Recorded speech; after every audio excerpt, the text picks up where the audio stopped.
So we do the interview thing where I'm going to actually talk to you. So it'll be the third party. Yeah. Yeah. Look at me and then. So I'm not turning around.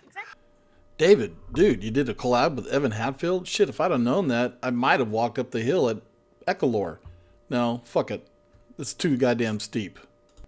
My fat ass was not about to walk up that steep ass hill. But congratulations. How they treat their artists on the back end, it's not really been a terribly big concern for me. It seems like we've all agreed it's a necessary evil for promotion and stuff of that nature. Didn't really pick on us because we had nothing left to pick at. Yeah. And there was only 4 of you. Yeah, exactly. We didn't go too terribly deep with our mob. Let's go behind the decks. The beat. The grind.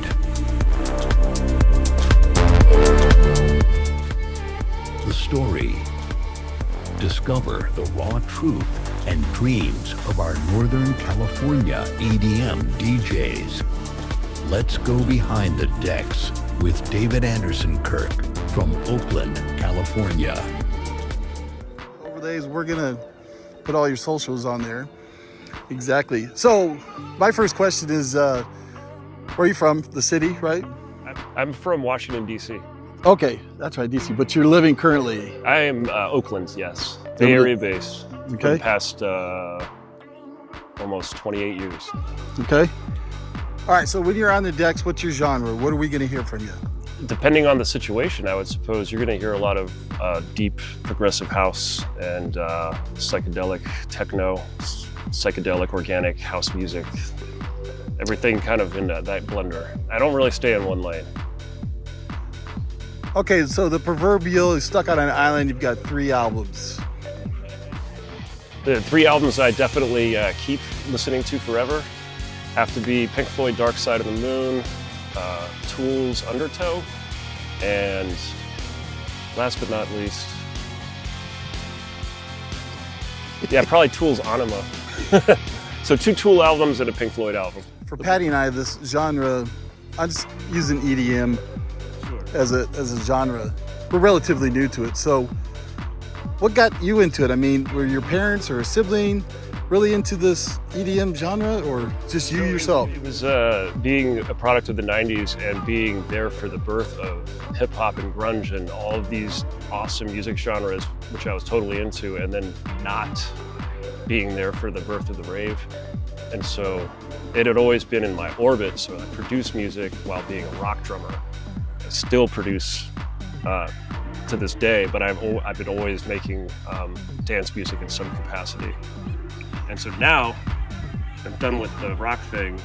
I'm just basically making up for lost time. All right, David, what's your thoughts on Spotify? I've always enjoyed Spotify's search algorithm.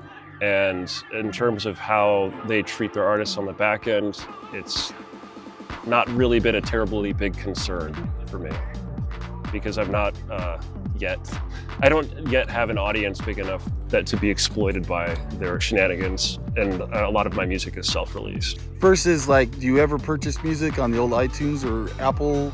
I go through Bandcamp and Beatport for all of my dance music, and then on occasion, if I really feel like I need to own a piece of, I don't know what you'd call it, of music that doesn't fall into the dance genre, I will go buy it through iTunes or something like that. Okay. But Now, I don't do Spotify, nor do I play video games, but the 2 platforms combined for some success for Dave, as he scored the soundtrack for the video game Gorilla Tag. This is why those songs are on top. And David exclaimed that the journey was wild and came out of nowhere. It's still a very surreal moment for David. All right, David, your thoughts on social media today. What would you say? I would say it's a net negative for the human race, but as it goes for the music industry, it seems like we've all agreed it's a necessary evil for promotion and stuff of that nature.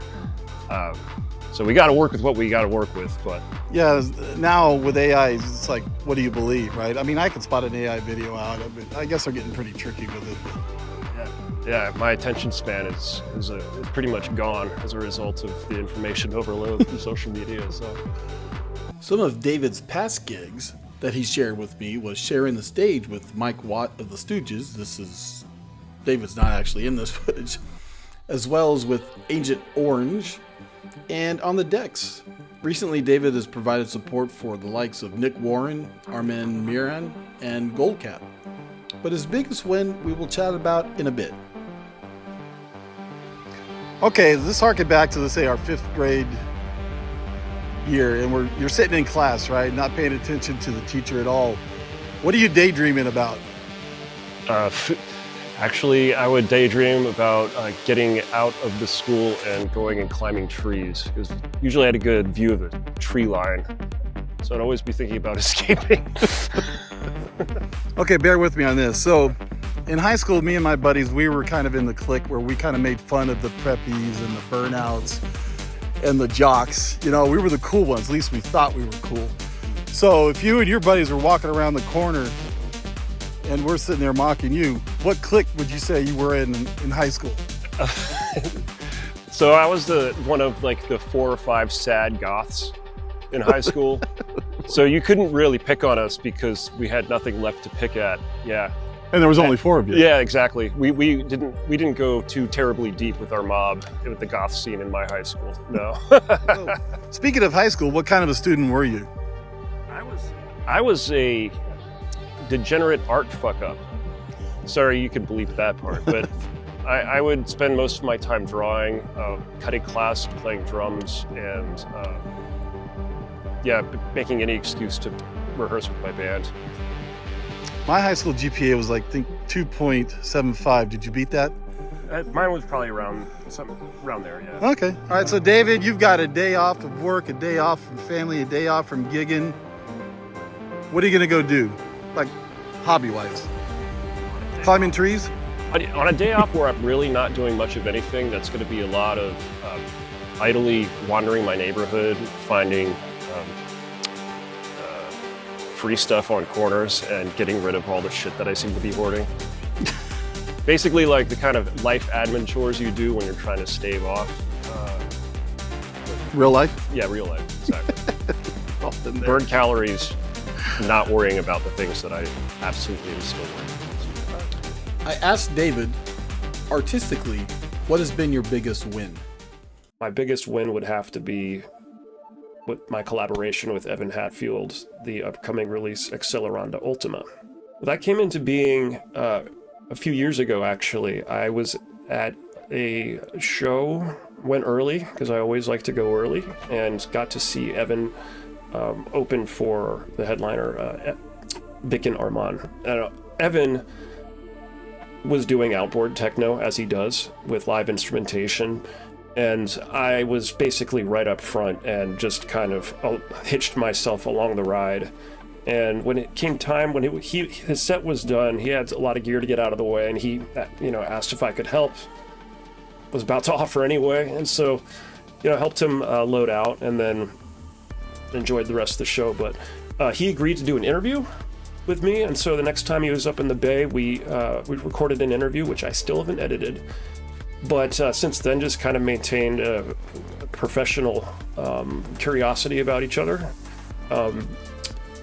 I think it was the 14th anniversary of Public Works last November. We found ourselves on the same bill. And then when it came time to finishing this track, I had been poring over it only in the thought that it deserved someone else's voice. I had enough time with it, so I kicked it on over to Evan on a lark and just said, hey, can you play sitar on this? It seemed like a natural fit, and there was just enough sparse melody in there where he basically could literally fill in the melodic structure that I didn't see existed. So yeah, and that's the power of saying yes. He delivered his take back to me within probably 45 minutes or something ridiculous, and then gave me license to edit it together and process it as I see fit, which I did.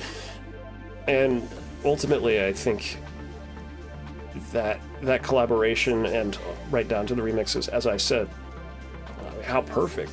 I hope you can hear it in the music. I would expect you will. But for that end, regardless of how this track performs in the real world, I do know how people receive it live, so that's a good sign. So I'm very excited, yes. I think all wins are collaborative ultimately.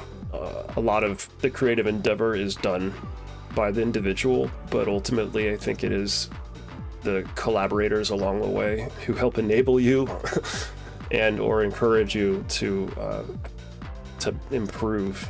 And the more natural the process is, the more I believe in it. The more agonizing it can be. Sometimes it's the wrong part of our creative persona that's trying to squeak through. It's a lot about how much we indulge the movement of the music to do what it's supposed to do and not claw at it and try to love it to death. Where can we find your music? My music exists on all streaming platforms. You can look for Accelerando Ultima, which is now being pre-released, so you can save it ahead of time on Satura Sounds. This track, it will be on all streaming platforms. But yeah, look up David Anderson Kirk. I'm on Beatport, Spotify, SoundCloud, all of the above. And we'll have all the links for you down below. Thanks for your time, David. I appreciate it. Thanks for having me. Thank you for watching NorCal EDM News and our Behind the Deck series. If you like what you saw, please consider liking and subscribing. We thank you.